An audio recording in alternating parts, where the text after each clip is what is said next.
Hey guys, in this video I'll tell you about how money making works in PokeMMO. Pretty bold statement, I know, but I promise to deliver you something I have not found in other videos.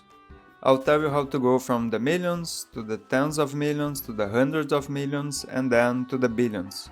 So, if you enjoy my content, don't forget to like the video and subscribe to the channel.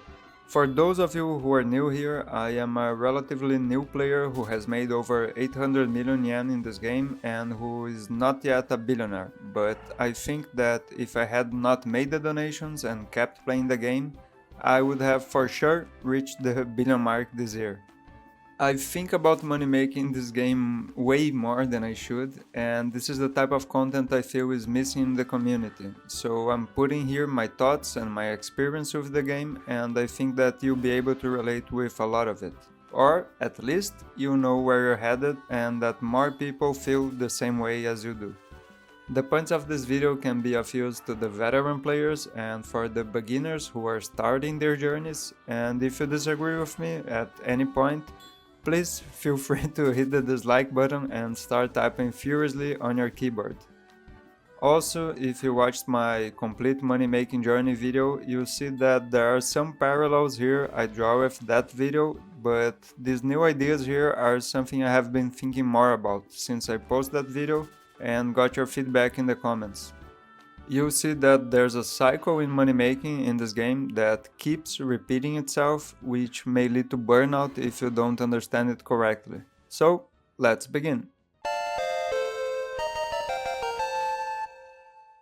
First, we'll talk about how to get to the millions and tens of millions.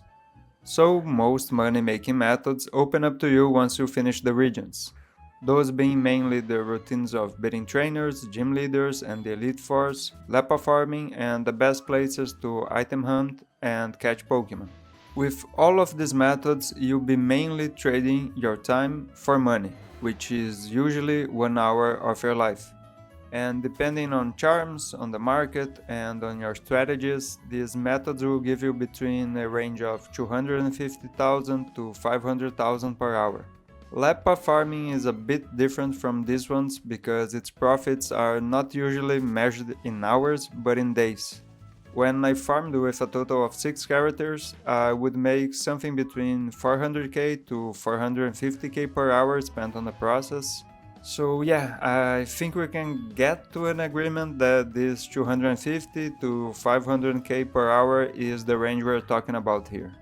And these methods are what almost all content on money making on YouTube is about.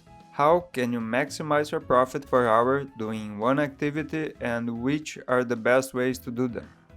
These methods are used for almost all players to go from 0 to the tens of millions and maybe even to the hundreds of millions. You usually don't do these methods because you have the most fun with them. You do them because they give you the money to keep moving forward towards your goals, which means to fund the activities you actually enjoy in the game. If you play this game a lot doing everything here, you can make something like 1 million per day, and when you put it into perspective, that's like 30 million per month.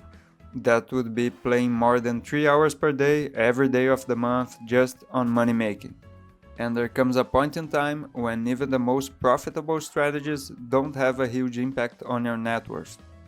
You'll keep logging in each day to play the game and you'll be doing the same money making activities, usually not because you like them, but because they give you money. And you start getting frustrated that the effort you're putting in isn't giving you the same net worth boost as they once did. This is the point I talked about the cycle and the recipe for burnout. I believe that at this point, your net worth could be anywhere around the tens of millions to the low hundreds of millions. And the time you spent on money making doesn't feel worth anymore. So you start to wonder, what's next?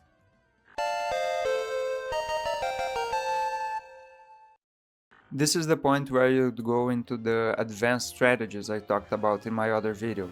These exact steps I'm talking about here may not be the ones you followed in the same exact order, and you may even have skipped some of them. But I think it's important to paint the big picture here, so back to what I was talking about.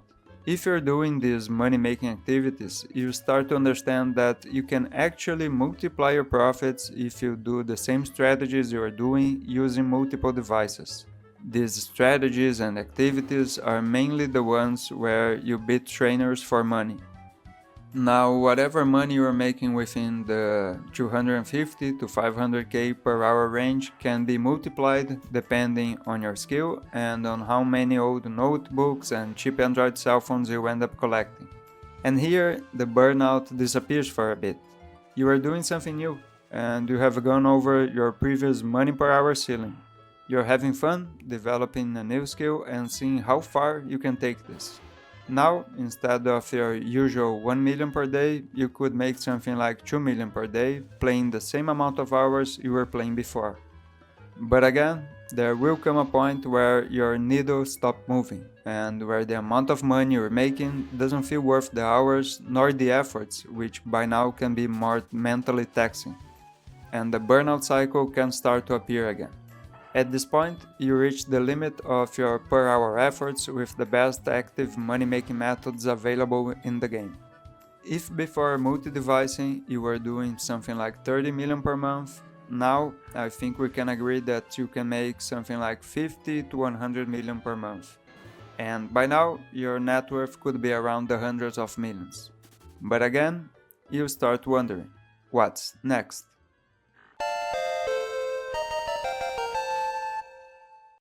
As I've said, by now you have achieved the most you can with the best active money-making methods available to you in the game. And I will sound like a cheap internet guru here, but now you need to start making your money work for you. Up to this point, if you were not actively doing one activity, you would not be making any money. And back to the point I talked about, that most of this game's content is about how much per hour you can make, you may start to see that the numbers displayed in flipping videos are way better than in any other method. It can make even the profits from Jimmy running with 5 devices at the same time seem like a joke. The best way for you to keep moving further is to use the market and the economy in this game, and these methods will mainly be flipping and sniping. Of course, you'll still spend active time getting your flips and your snipes, and this time spent will be relevant soon. But your listings are still selling on the market even if you don't log in to play the game. So by doing these methods, you kinda take out your time spent in this equation. Now, the most money you can make in 1 hour depends solely on your knowledge about the game and on the flips that you're able to get. And here comes the big difference between these two methods. If you want to snipe, you most often than not use a computer, and I haven't talked about this in any other of my videos, but if you have any FPS background, it helps a lot. Because if you find yourself in this situation, you'll be able to bring your coordination skills from the FPS to snipe. But that doesn't mean that you can develop these coordination skills by playing the game. And you also don't need to create something like a aim-labs routine to snipe in PokeMMO. Also, I don't think that sniping is the endgame money-making method, as you'll be able to see soon. Now, if you're a mobile player only, which I know a lot of you are, I think sniping becomes harder for you. That's why I think flipping should be the way to go for mobile players to keep growing your net worth using the market. You usually won't be able to keep up with the profits per hour made by sniping because your expected profit percentage on each trade is usually lower, but you'll be able to grow your net worth this way. The net worth growth for sniping and flipping depends on your initial net worth and on the time you actually spend buying and selling the mods. If before with multi-devicing we came to an agreement that it would be achievable to make 50 to 100 million in a month, I am living proof that you can make over 250 million in 1 month sniping, and last month I made over 150 million with a much smaller net worth and playing what I felt like was a lot less. I know that this may sound like a suffering from success meme, and these numbers could seem a lot to you if you didn't reach this point yet, but hear me out. In some point in time, you find yourself again on the same burnout cycle. But this time the burnout cycle is a little different. It can be because either your profits don't move the needle all that much, or that you may feel like you're getting behind because you have too much money and too little time to actually snipe. But you should know that this happens, and the same question that always came up to you will appear again. So now, what's next?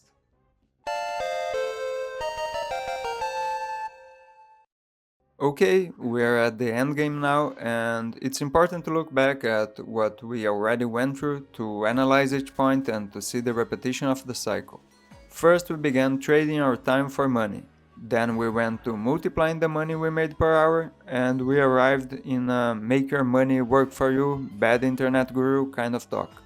But the progress you made in each step was motivated by the same burnout cycle because at some points, for different reasons, you ask yourself, how can I make more by the time I spend playing the game?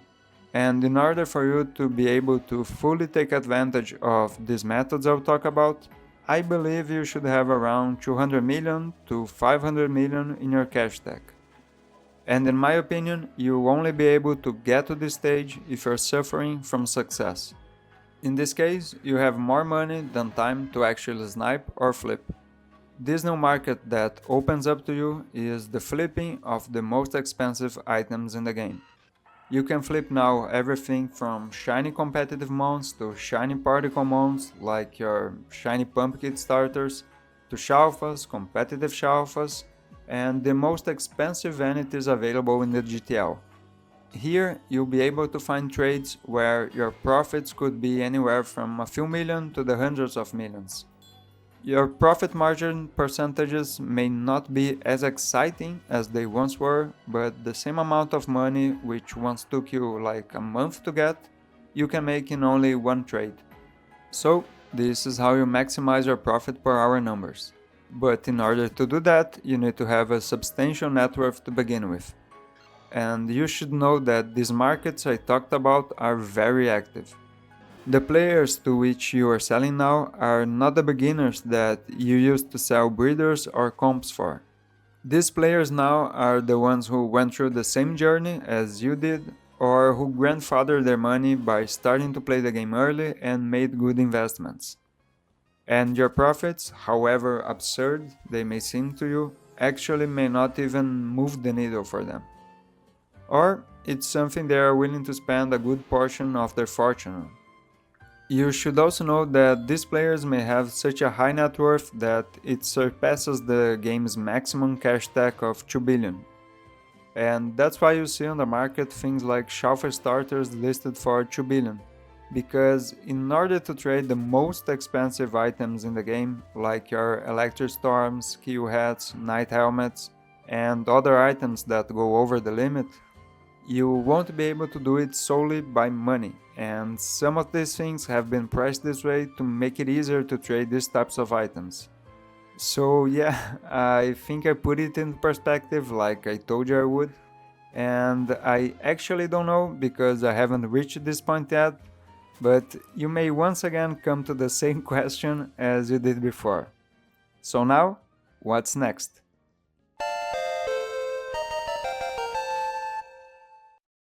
By now, your net worth can be safely assumed in the billions, and let's say that you don't wish to make anything else in the game to make money anymore. You actually grew tired of it. Now you have the power to take your time completely out of the equation, and the way to do it, in my opinion, is investment. The best investment that I think is available to you, which you can make upwards of 100% in 1 year, is buying the sealed product in the event season. This may be the only market that has consistent profit gains over time and that has the capability of absorbing your billions invested. So let's say that you invested 1 billion in the event season. By the event season of the next year, you could have made 1 billion profit from your investment, which means that you'd made something like 2.5 million per day without doing anything. And then you can decide if you're going to sell your investments or not, because you may not even need to. And also you can think if you're going to invest again in this event season or not. And this way, I think you can actually stop thinking about money making in the game, and now you are rich beyond your wildest dreams. So I think I brought you something here which I couldn't find on YouTube about the game, and if you like what I'm doing here with my channel, don't forget to like the video and subscribe. I'd like to thank you guys so much for 500 subs, it has been amazing so far. And this is the general point of view I have on money making, and you may disagree with me. For example, you could have invested in any point before getting to the billions, but I wanted to show you how I think about it. Also, you can disagree with me that I didn't put something like breeding for profit in the video, and I think it would fit well in the first section. But since it takes out your time from the equation, sort of like sniping and flipping, but it actually requires you knowledge about breeding and some other stuff, I didn't feel like including it. So I would just like to thank you guys so much for watching the video, and I'll see you on the next one.